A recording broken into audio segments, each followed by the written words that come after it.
Hi guys, welcome back to the Earthly Delights podcast. Our guest this week is journalist Joshua Zitser. Josh spoke candidly about his mental health journey, which at one point led him to losing the will to live, but it was a cry for help on Twitter that became the catalyst for him to turn things around. We also spoke about transgenerational trauma, which was passed down from his grandmother who was an Auschwitz survivor, and how that played a role in his battles with mental health.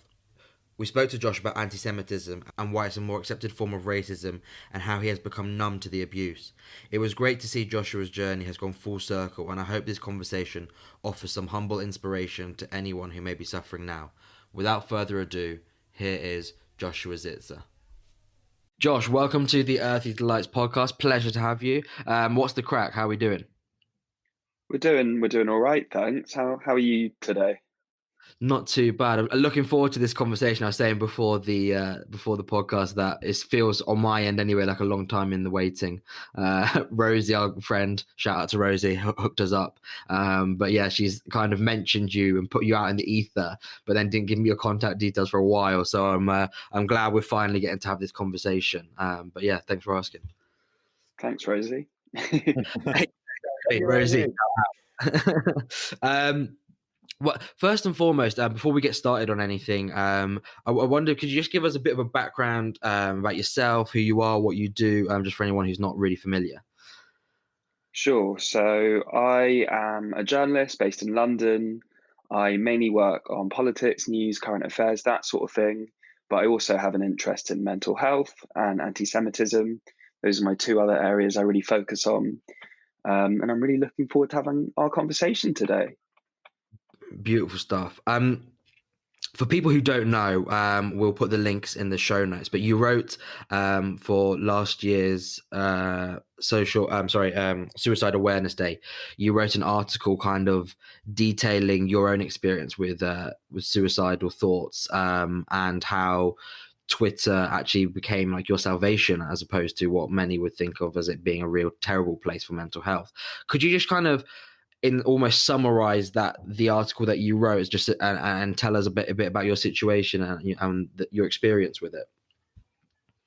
Yeah. So last year I was going through a really, really tough time. I was struggling with lots of things. I wasn't happy in a relationship. I wasn't happy with my job. I was really, really struggling. And I think the expression, I lost the will to live, really, really applied. Um, I was struggling to be able to get the help that I needed because, as anyone who has struggled before and tried to get help on the NHS knows, um, it can take a long time. Mm. There's long waiting lists.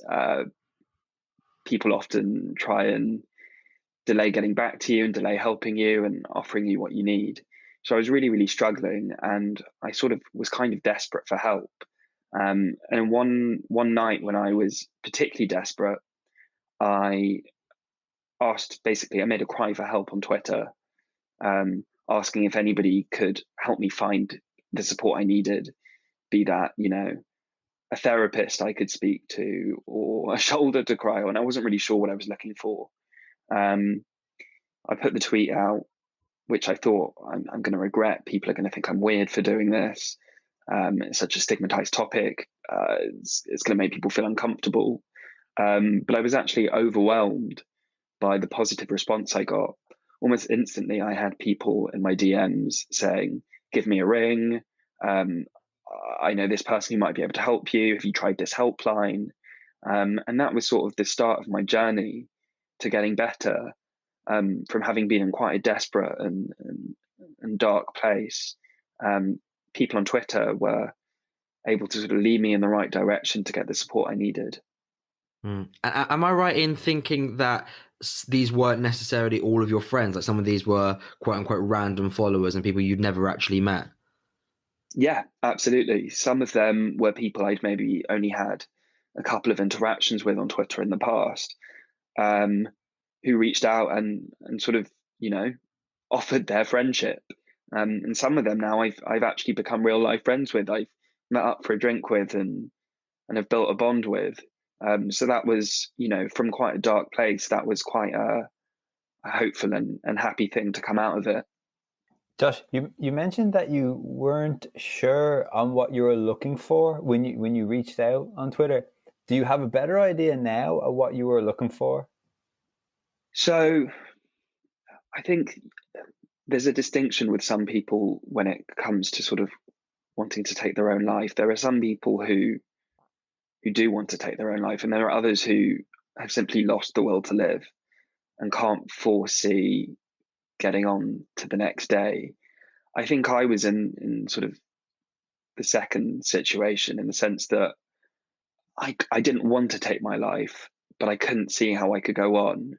So I was sort of hoping that people could help me find that reason to keep going, or give me the strength to keep going. Because I didn't want to take my own life. I just couldn't see how I could carry on. I understand. And the feedback you got from all of these people, what did that give you that you didn't have before? In that, was it just that, yes, I missed this connection, I missed to the feeling that I'm connected with other people? Did I forget that the world can be a wonderful, generous place at times? Or was it just a multiple of things?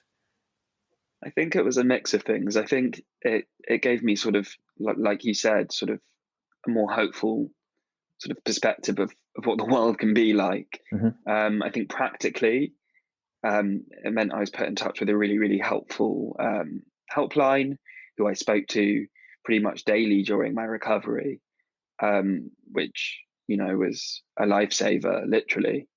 And I think, I had a lot of individual people saying, you've got purpose, you would be missed. And I think that really meant a lot to me, and sort of gave me the motivation to keep fighting.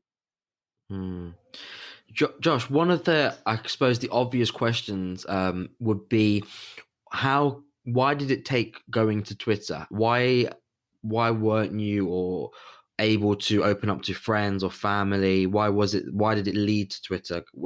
Were these conversations taboo? You said that they were stigmatized. Were they stigmatized within your own friendship groups and family?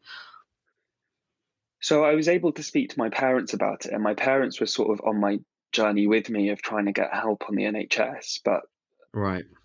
alas, that was to no success. And I think I kind of didn't want to burden my friends with it. Yeah. I think they had an idea that I was struggling, but I didn't want to burden them with, the real darkness and depths of what I was going through. And I think it sort of just reached the point where I was desperate for help, but I'd left it too long to let people know truly what I was going through. Mm. Mm-hmm. And when they found out, obviously, I'm assuming via your Twitter post, did any of them, I'm sure all of them almost, would have reached out and actually said to you, please don't ever feel like you couldn't have told me whatever it is that you need to tell me? Was that like reassuring, that process, and for the future now, to know that actually, no matter what you're going through, you could always open up to your friends, no matter how dark it may be? Yeah, for sure. I think part of why I probably didn't tell them, as well as the burdening thing, was, I didn't want to embarrass myself. I didn't want judgment. And I didn't receive judgment from any of them. I received real empathy and kindness. And I think moving forward, touch wood, I'll never be in that situation again. But I know that I can approach them and I won't be judged, because afterwards, when they did find out, they were all so lovely. Once again, a shout out to Rosie, who we mentioned earlier. She was fantastic, as were all my other friends, which I was really grateful for. Sometimes I think I recently read a book where the author Charles Eisenstein was talking about the kind of pressure on Western society and people in the Western society to be quote unquote independent. And for a lot of things, this is important, to be able to cook for yourself, to be able to get enough money to have lights and a place to shelter, et cetera, et cetera. But I think perhaps we're pushing it too far, and that we can reach a point where, even though we are surrounded by lovely friends and family, we somehow think that, no, I mean, I gotta fix with this on my own, or this is my own thing. And I think it's fascinating, because I I felt similar reluctancy to talk to some people as well about certain topics. And it's actually, I don't know, I'm looking forward to hearing your answer. It's, for me, it was actually the flip. Like, the reluctance is, oh, I don't want to put pressure on these people, I don't want to burden these people. But actually what happened with me is that the connection with these people grew stronger because I was able to, you know, quote unquote, bare the soul or really be vulnerable. And did you find this also? I think that's right. I think that thing about independence is really, you know, rings true for me. I think, you know, there's this fear of interrupting other people's lives when you're going through hell, and thinking, I just need to, you know, keep calm and carry on and get on with it, Yeah. which sometimes just isn't possible.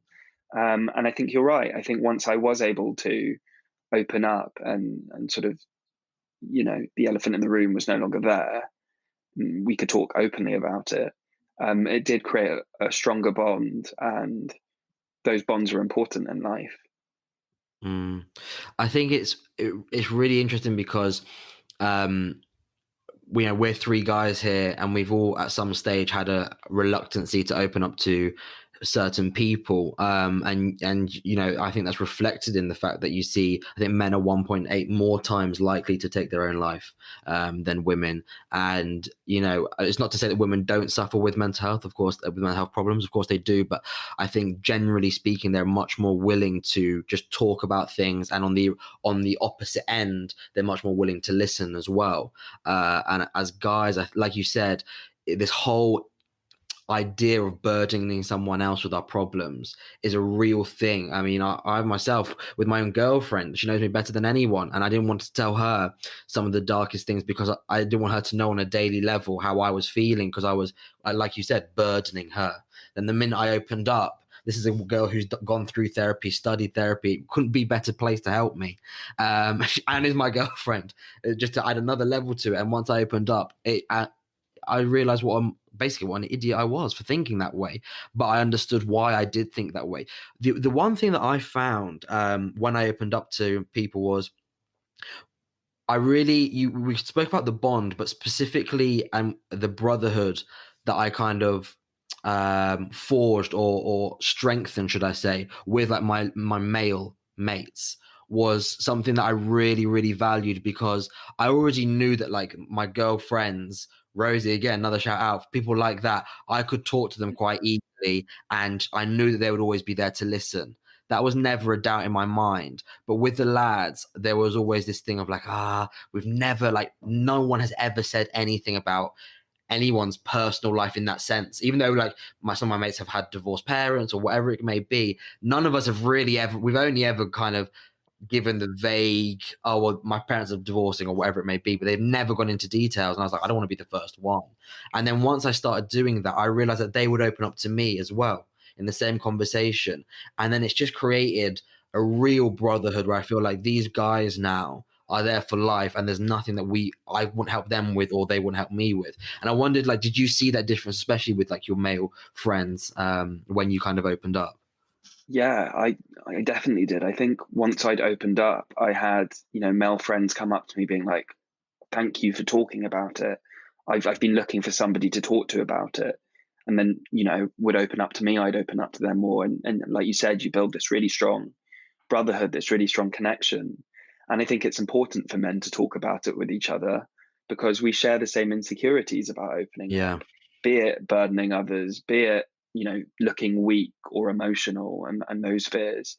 Largely speaking, we will share the same insecurities. So it could be quite comforting to open up to each other. I think you're exactly right on that. Mm. Joshua, my friend Will, who's been on the podcast, he says he's on the road to recovery, and he says that it's easy to get clean, but it's hard to stay clean. And I'm wondering, for you, was this point where you had this outpouring fantastic? It was great, but also have you now implemented things into your daily routine, perhaps, that help you maybe maintain a certain level of mental health since? Sure. So fortunately, I was eventually able to get therapy, and I make sure that I do therapy once a week. I do it religiously. I see it like, some people might see going to the gym or something. It's a mental workout for me, and I think it levels and stabilizes me. And I try and check in on myself every day, but I have that designated time in a week where I get to check in on myself, and I get essentially somebody to check in on me. I think also, there are little things I do day to day to make sure that I'm sort of recovered, and that's, I make sure I speak to a good friend every day. I think in these times of quarantine and work from home and stuff, it can be easy to forego that, but I really make sure that I have a positive experience with a friend every day. I try and stay active, all of those sorts of things. And I think those are sort of the things which I try and do ritualistically, and I try to make them normal for me, because I think they're important for me, staying level-headed. And Josh, I wonder, a lot of people who go through grief, they talk about how when the person, their loved one, passes away, there's this outpouring of support and love, and it's a great thing. But then obviously as time goes on, that starts to wane, and then eventually people just carry on with their normal lives, and you're kind of expected to just carry on with yours. And some people find it really hard, and they still have that grief, and they still need that support network, but obviously for whatever reason their friends and family, whatever, may have slightly withdrawn that because they need to focus on their own lives, and they can really struggle with that idea. Have you found that? Because obviously, as Jim said, like, kind of when you open up on Twitter, you got all of these messages, all of this outpour of emotion, and people telling you how much they love you. And I wonder if, like you said, it's a constant battle to stay kind of mentally tip top. I wonder if you've seen almost that retraction of support, or if you think your friends and your family have kept that ever present. I think my friends are more conscious of signs that I might not be doing well. So there are moments where they will reach out and just check in on me, but it's obviously not constant or uber frequent, but it's enough just to know that your friends are there and looking out for you. At the end of the day, it's my journey, and I want their support, but I don't need them to go on the full extent of my journey too. Yeah, I can see why people would struggle with, that outpouring of love and help, and then sort of the retreat of that. But I think I've had a good amount of support, less frequently, but it's been enough for me. That's good. Personally been enough for me. That's good to hear. It's good to hear. Yeah, I'm interested in, you mentioned kind of briefly at the start, some of the reasons leading you in onto this journey and what led you to reaching out onto Twitter. But one of the things that you've written about and obviously suffered with is anti-Semitism. And I was wondering if you thought that led to your, or was a factor that led, or one of the factors that led to your depression and ultimate kind of cry for help on Twitter, and how you have gone about, if so, how have you gone about to try and, I don't know, reduce its power over you, or to not let it affect you so much? I think there are sort of two things to look at there. I think the first thing is, there's anti-Semitic trolling online and stuff, and that's, the nasty side of social media. I spoke to you earlier about how there's a positive side too, but that's the nasty side. Unfortunately, I sort of, because I've written about it so long and I've experienced it for so long, I've grown somewhat numb to it.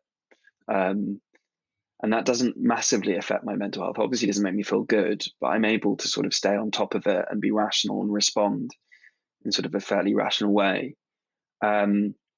I think the way anti-Semitism might have impacted my mental health is through something called transgenerational or intergenerational trauma. So the idea, I've done sort of some research into it, and I've done a podcast called Handed Down about it. And that's the idea that, trauma can be passed down through the generations. They say up to 6 or 7 generations. And my grandmother was an Auschwitz survivor. So, I think there's definitely a real chance that a lot of my anxieties and a lot of my depression probably is somewhat impacted by my family history. Yeah, so I think that's an interesting thing, which I sort of been exploring as part of my journey as well, and sort of looking at and working out how I can address that. Yeah, we mentioned before the podcast how a lot of people that haven't really done some research or reading around this area sniff it off as nonsense or pseudoscience or something like this. And I'm interested to see how has your circle of friends or your circle of fellow journalists, how have they reacted to you speaking about this? Because I don't hear too many people talk about it.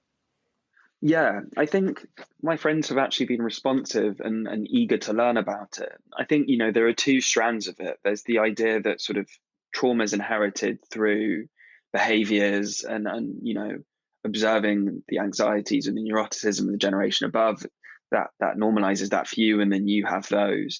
There's that element, the behavioral side, and then there's the epigenetic side, which is, saying that it's in our genes and it's passed down the trauma through that way. That side's a little bit more controversial, and that side, they're still doing research into. They're not sure how true it is, although there is some evidence there. But I think the behavioral side, anyone who comes from a family which has been impacted by trauma will look into sort of intergenerational trauma and the sort of effects it can have, and really recognize them. It could be things like, you know, hoarding things, or overfeeding or underfeeding, or anxiety about people leaving the house or going on trips. These are the sort of things which result and are impacted by intergenerational trauma, which I think you can observe in families. And my friends have been really interested to hear about that. My family have even been interested to hear about that, and sort of recognize the things that we might have picked up as a result of my grandmother's experiences. That's fantastic to hear, because I love my dad. I don't know how much he would, and I'm sure there would be an initial resistance to accepting this idea that perhaps there is something bigger at play, like that it's not, it's the idea again of like independence, like this was entirely my life, but we could have easily picked up things from childhood or from previous generations. um yeah, I also wanted to ask, you mentioned the positives and negatives of social media, and obviously you're a journalist, which requires you, kind of in the 2020 year that we live in, you need to be on social media, you need to see the what's going on. I'm wondering, do you then feel that journalists are maybe a bit more vulnerable than other professions in experiencing some of this kind of like, it's so hard.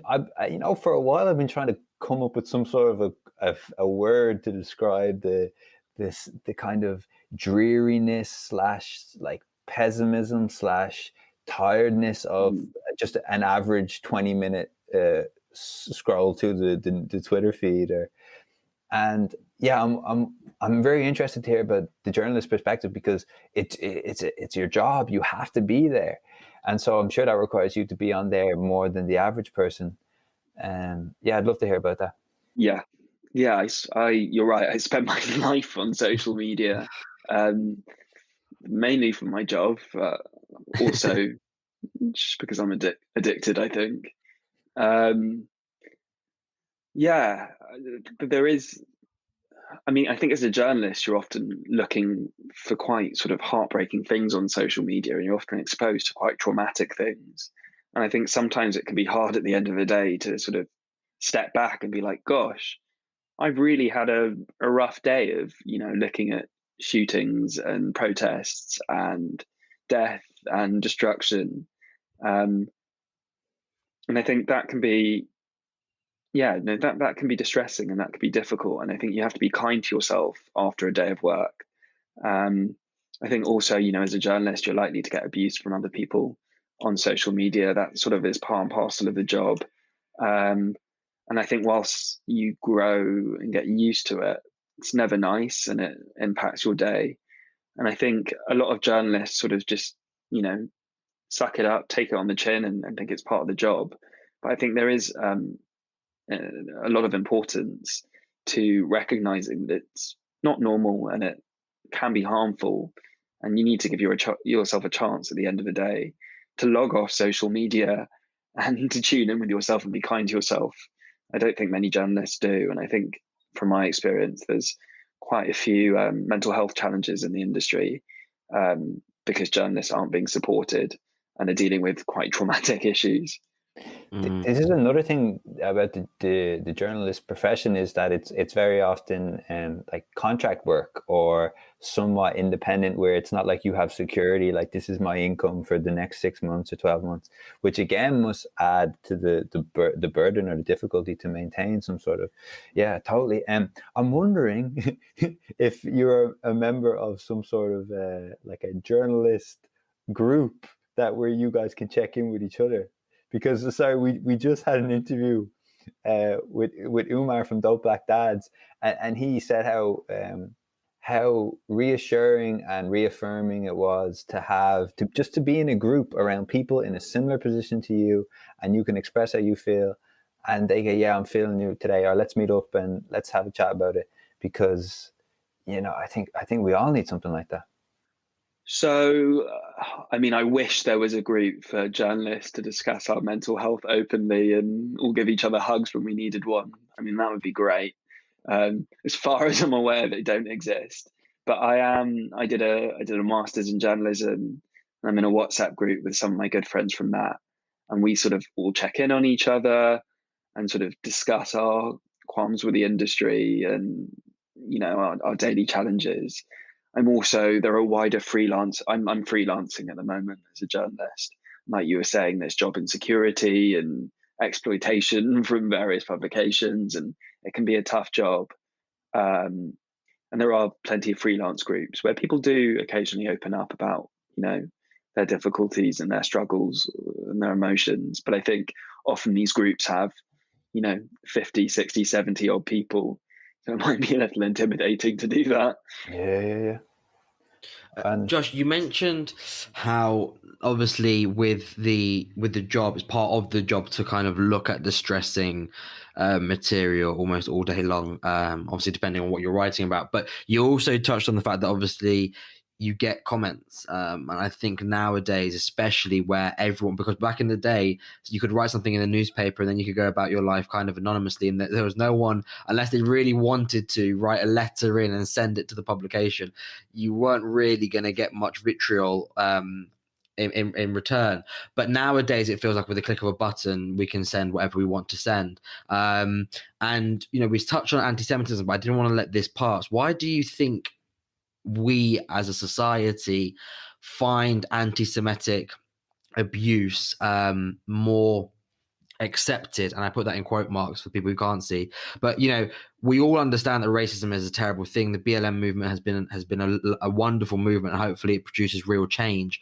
But yet we saw, for example, and I know you wrote about it, with Wiley kind of professing how the whole music industry is controlled by these rich Jews, and this, that, and the other. And that's something that we often hear about. You hear about it in Hollywood as well, that the Jews have, and even the term the Jews, but they have this kind of control over certain sectors and this, that, and the other. And they're very often just accepted. It's just, oh yeah, that's just, yeah, whatever. And Twitter, we saw with Wiley, Twitter did hardly anything until there was real kind of vitriol on Twitter to ban Wiley, but they left those tweets up for a good couple of days.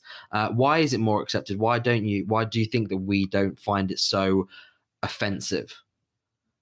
I mean, first of all, I think, I don't think social media platforms are taking any form of racism seriously enough. I think, we were talking about BLM and sort of, anti-racism protests then. I don't think in the months after that, when it's no longer been sort of a situation where you get people virtue signaling about it, there's been enough allyship or enough action from social media platforms. But I do think, like you were saying, that anti-Semitism is sort of quite different in the sense that people think of it as punching up, which in itself is based on anti-Semitic tropes. People think it's okay to be anti-Semitic because they are, in their minds, punching up against, an elitist, privileged group. Right.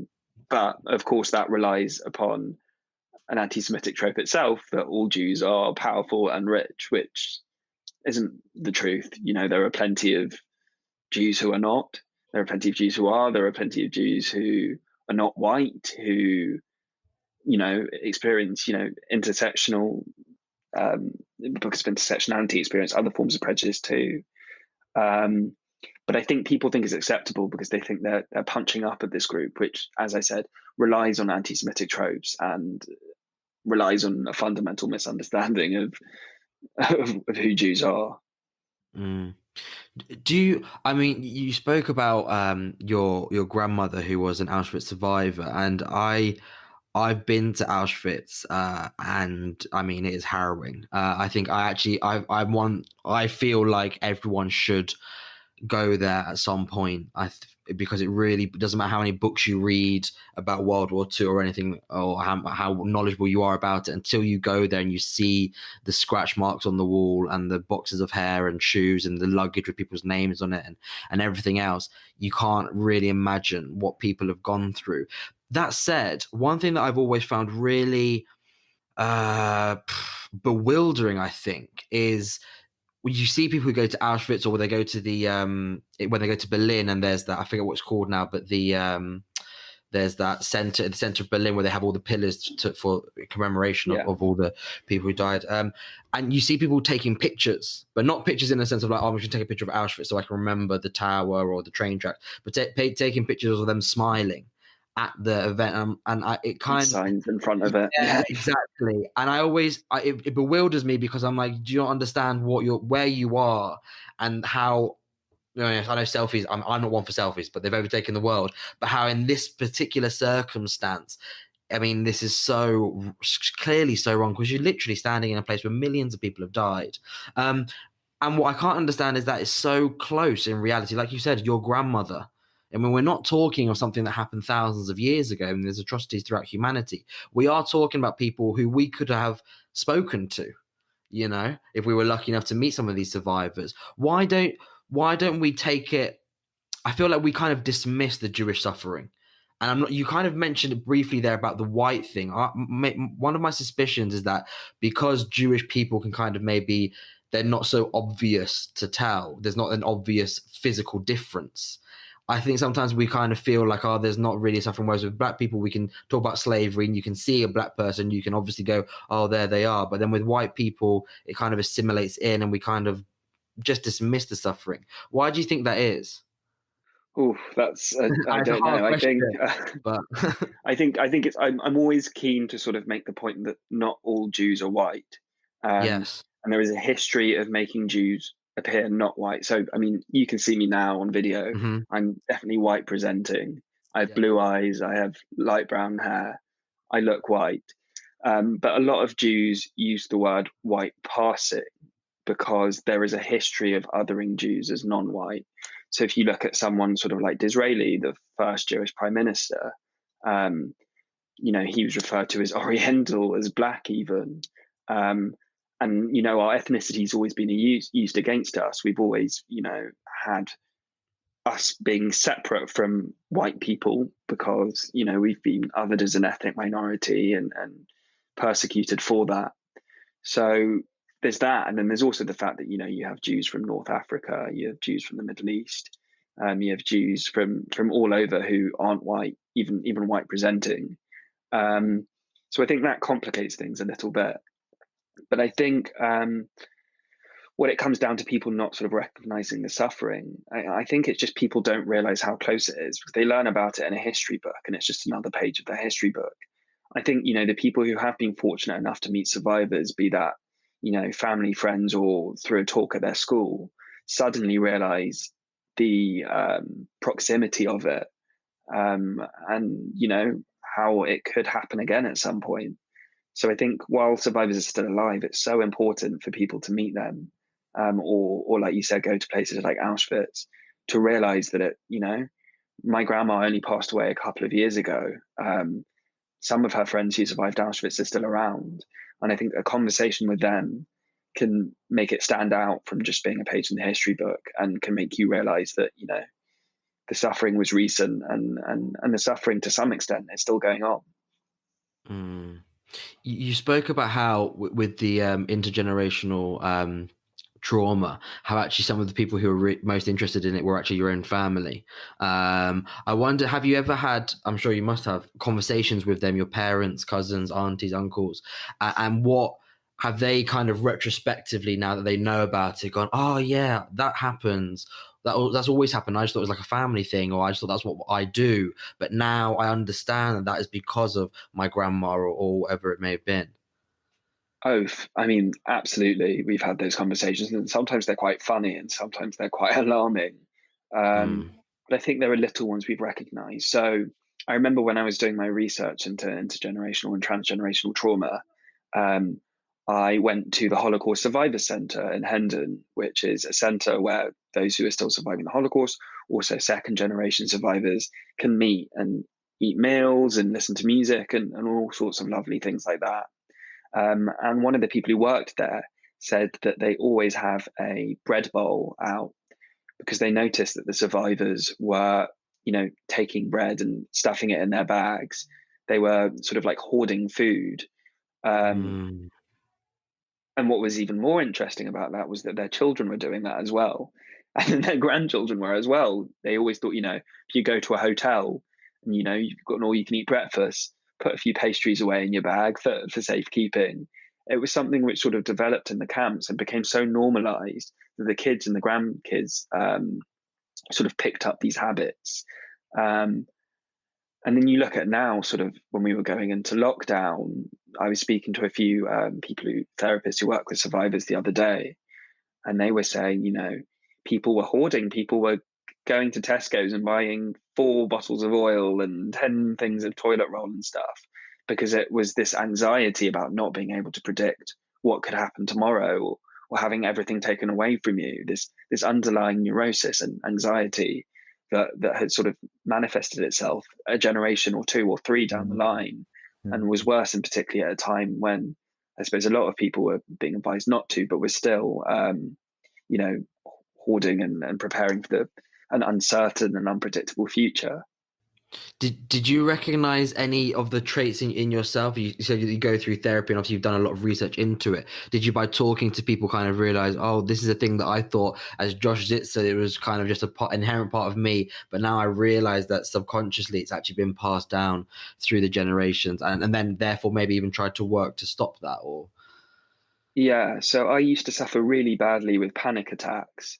As soon as I was in a busy space with lots of people, or I was in like a queue, or sort of anything like that, I would have a panic attack. And I can never really pinpoint it down because I didn't personally have any traumas with big groups of people or with queues.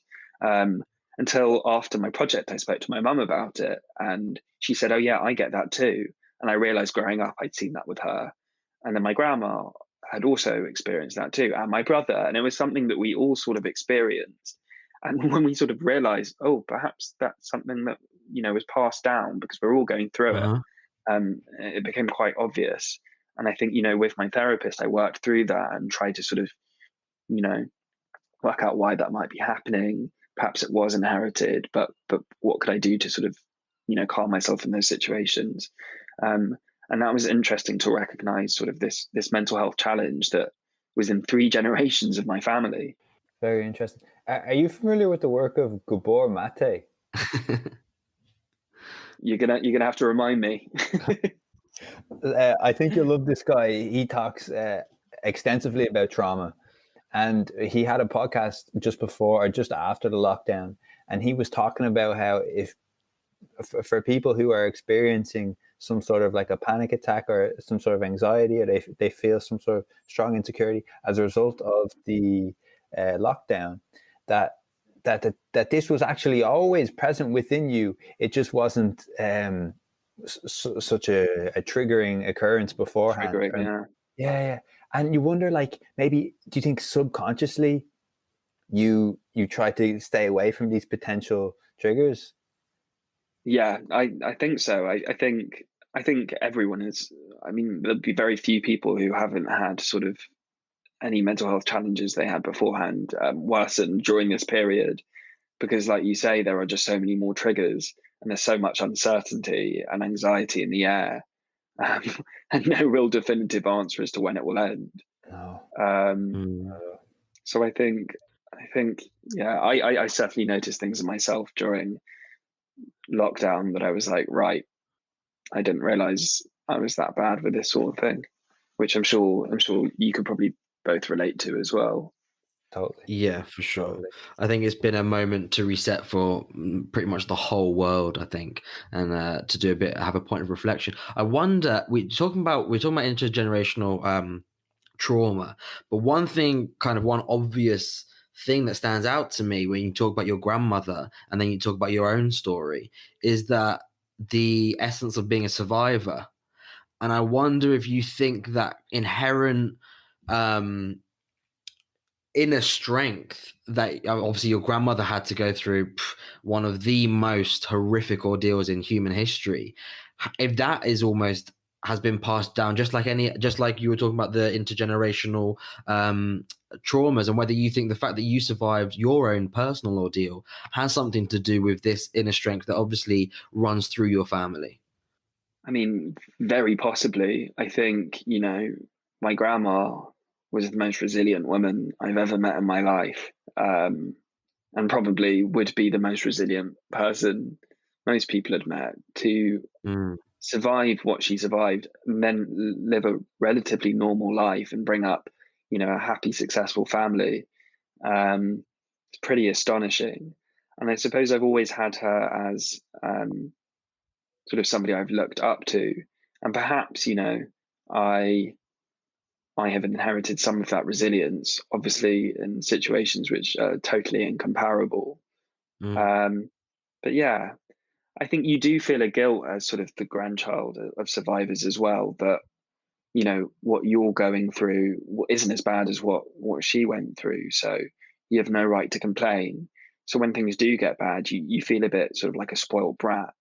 And I know that's something, having spoken to other second and third generation survivors, that people struggle with. And it takes a while for you to not feel like an imposter, and to validate your feelings as being real and painful. Very few of us, if not, none of us will hopefully go through what my grandparents and what our grandparents' generations had to go through. That doesn't invalidate our experiences and the pain we suffer. And I think it's important to remind yourself of that. And that's something I have struggled with in the past. So whilst I have, hopefully developed some resilience from her, you do often think, listen, I'm here depressed because of a crappy relationship and I hate my job. And I've got loads of other stuff going on. And you think, do I have any reason to complain? But the reality is you do. It's all relative, and you're allowed to feel valid in your feelings. And that could be something, which is hard to get to. Josh, I'm so happy you said that, because a friend of mine who is not in your situation, but he would often say, oh, I know for sure it could be a lot worse. As if to say, like you said, like it's almost like it's not a slip that you can then ignore or not trust your feelings. Like you still feel this way, and it's important to recognize this, accept this, and try go about it. And I've seen that many times, that people think, oh, I know it could be worse, but as an excuse to kind of like bypass the feeling that they're really experiencing. My friend used a good term the other day. He said it's not depression Olympics. You're not competing to be the most depressed or to have the worst situation. There is always going to be somebody who's worse off than you, always. And that's horrible, and you should do everything you can to help people who are worse off than you. But the reality is, if you're struggling, and that's something you need to attend to. I'm really glad you touched on it, because I think there's been some quite dangerous talk in the media about how maybe our generation is like a weaker generation because this whole kind of notion that, well, anxiety levels are high, and I'm talking before COVID, anxiety levels are higher, depression rates are higher, this, that, and the other. And yet in every numerical way possible, we are living in the safest and therefore best time in humanity's history. So how does that tally? And I've always thought, like you said, it's got nothing to do with the fact that we're in a really good time. I think it's the fact that as a generation, we're much more aware of what these feelings mean, and we're much more ready to actually find a solution for that, rather than just accepting that as the status quo. Whereas, my dad or many people in my family, I look back now and I go, that was depression, what they were going through. That was clearly, and I'm not a doctor by any means, that was clearly depression. But because in that generation, in that society, you just dealt with it, this stiff upper lip business. And so now that we are, as a generation, with podcasts like these and with the articles like yourself that you've written, trying to turn that ship ever so slowly, you get some of the old schoolers who go, oh, well, this is just a weaker generation, because like you said, they haven't had to go through the Holocaust, or they haven't had to do this, they haven't had to go through the Great Depression, and yet here they all are depressed, and we're in the best time in human history.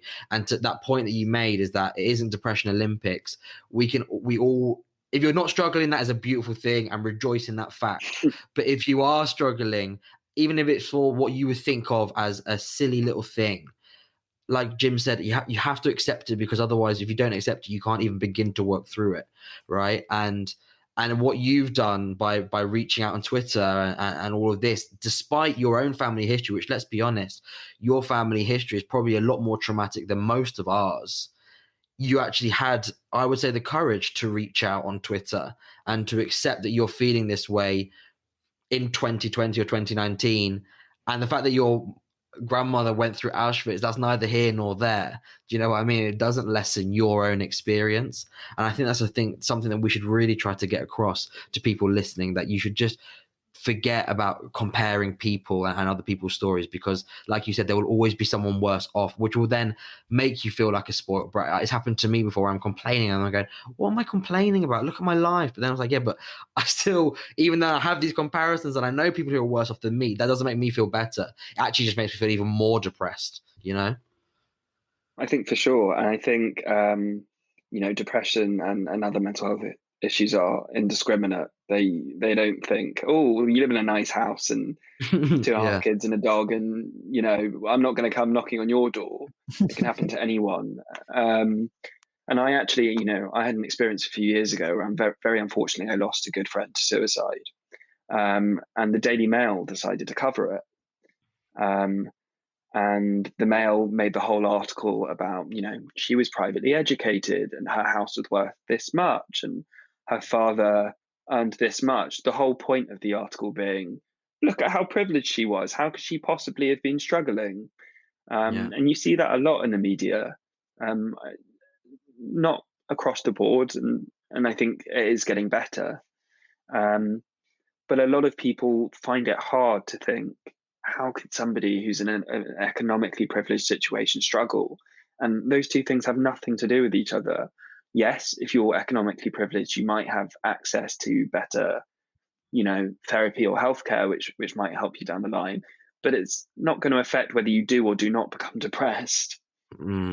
Yeah, you see it a lot with footballers. I think is probably the key example, like the clearest example of it, where actually these people have come from most of them have come from working class backgrounds. They become millionaires, and then they suffer depression. And if they come out, I think things are starting to change now, because we've had a few footballers who have come out with it. Danny Rose springs to mind, and a few, and it's become a bit more accepted.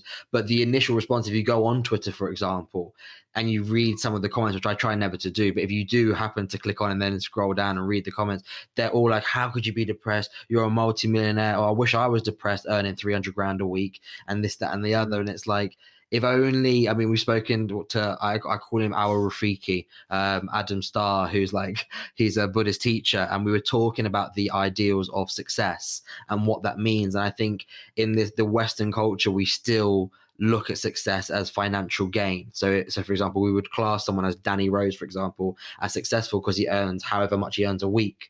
But then we won't class a poorer person who is just really happy in themselves. They're a failure because they're poor. And it's like, well, actually, if we change the metric and if we looked at success through happiness and through a contentment in ourselves, then the whole, like you said, the money argument would, or the private schooling or whatever, would go completely out of the window, because we all know, realistically, we all know that actually money and personal circumstance doesn't really affect happiness and how comfortable you feel within yourself.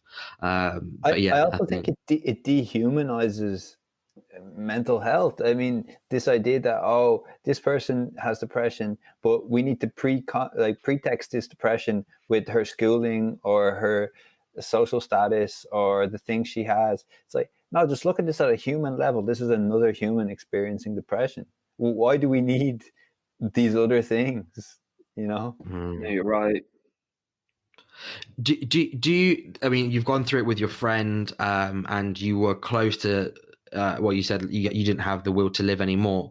So now that you're kind of very, you've been very close to the suicide theme, and you've written about it, do you see it as, in some circumstance, your responsibility as a journalist, with the power that you have with the pen, or should I say the keyboard these days, to get that out there, and to try and through not obviously every article, but through the articles when it's necessary, to try and change that public discourse and that opinion about suicide, and then, I mean, take it back a bit further, depression and mental health? Yeah, I do feel a duty. I'll be honest with you, when I write these articles, I often need a bit of convincing. To write them, to have them published, for me to share it on my social media, every step I feel real dread and anxiety about every single time, because it's not comfortable to, share these things with the world. You don't know how many people are going to see it, who's going to see it. And I feel really uncomfortable doing it every time.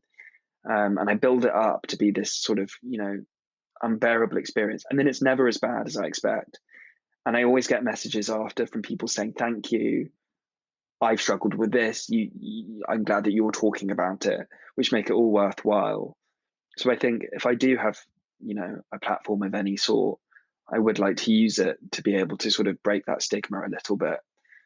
But I think we all have a duty if we can. I don't think it's only journalists. I think, be it having conversations with our family, with our friends, or in the workplace, opening up about our experiences and making a non-judgmental environment where other people can open up is hugely important if we are to sort of face this stigma head on. Well, and it will be uncomfortable, like it was for me, but yeah. it won't be in the long run.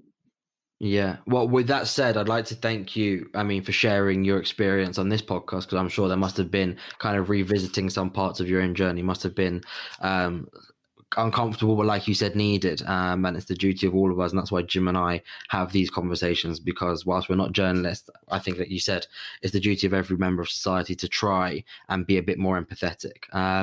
You touched on it recently, earlier on in the podcast, but to kind of get like a final thing, how do you keep on top of your mental health? You mentioned the therapy is a key thing for you. Are there any other little steps that you do that really help keep things in top shape, or when you see that you're kind of going down into the spiral, to help you pull yourself back out of it?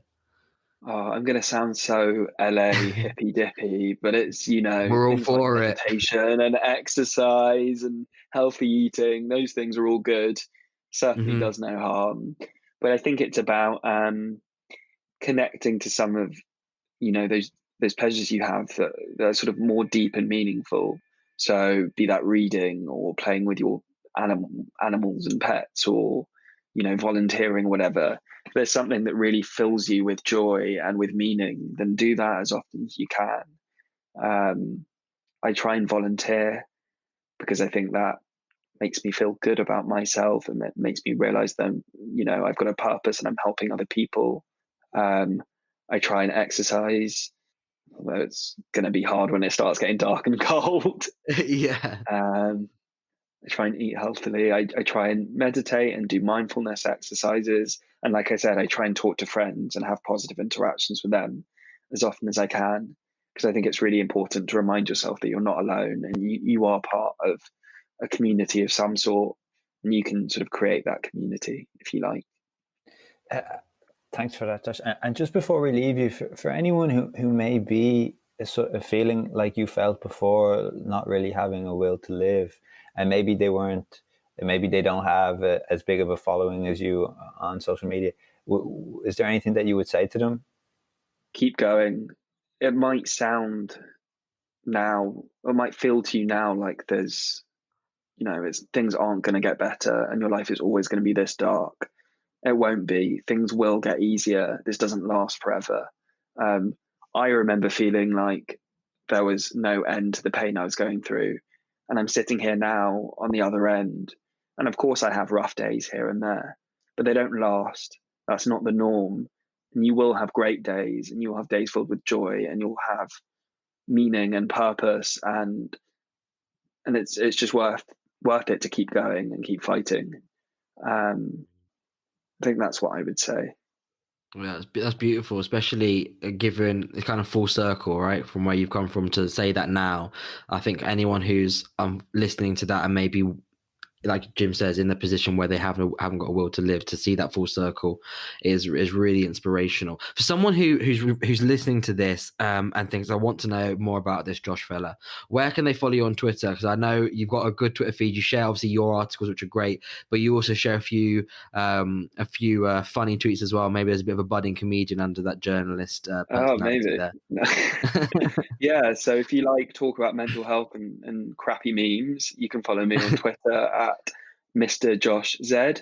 I'm also on all other platforms, but I'm not very good at them, so don't bother following me there. Perfect. Well, we'll definitely tweet you when we release this, and we'll put that in the show notes. But for now, Josh, thank you for your time. I really, really appreciate having you on. Thank you. You're both doing really great work. So thanks for talking to people like me. Thank you. Thank you. Hi, guys. Thank you for listening to the podcast. Please don't forget to subscribe and leave a 5-star review if you haven't already. Every review helps us climb the podcast charts so that even more of you can listen to our amazing guests. We really appreciate the support. Remember to tune in next week. But until then, keep safe and have a good one.